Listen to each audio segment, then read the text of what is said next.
Hola guys! Magandang araw!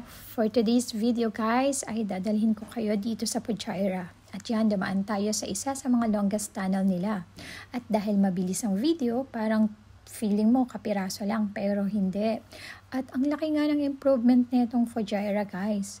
Dati kasi kukunti lang yung pasyalan nila. Pero as time flies, time goes by, ang dami na ding mga nagsulputan ng mga establishment in between, and at the same time marami na rin mga free na park katulad ng Shish Park na isa sa mga napuntahan namin, na meron din silang mga Wadi Park. So yan, di ba? At yan, yung kung nakikita nyo, yung ating background ay walang katayang mountain. Yes.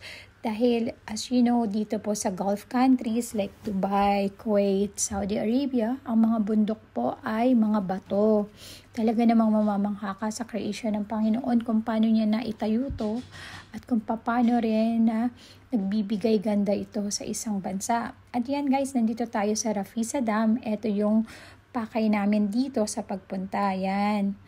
Makikita nyo po dyan sa video. Ang kagandahan po dito, libre lang po dito, free entrance. It's a very good spot. It's in between Khorfakkan and Sharjah. It's good for family and kids. Meron din silang mga boating, kayak, may play area, and may restaurant in between. And the good thing about in this area is malilinis lahat yung toilet, hindi lang sa Dubai. Buong UAE po yan guys. Talagang napakalinis at yun po yung importante. Siyempre, napakahirap naman na mamasyal na walang toilet tapos kung meron man madumi. So yan guys, kasama namin dito yung care group namin. Nag-ikot-ikot kami at magkakalapit lang po yung mga pasyalan dito. Near this Rafisa Dam, meron din silang yung amphitheater na ginawa nila na bagong-bago.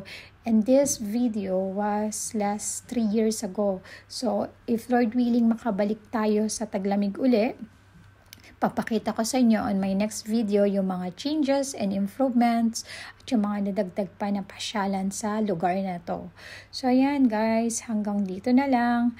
Yan, sana nagustuhan nyo. Ayan yung malaking play area. Mukha lang siyang maliit tingnan kasi nasa taas ako. At yan, talagang makikita nyo yung mga, even yung mga passage, yung mga walkway ay talagang malinis. So yan, hanggang dito na lang. At salamat for watching always my video and for all your love and support. I appreciate you all so much. Till my next vlog. Thank you and have a good day everyone. Bye!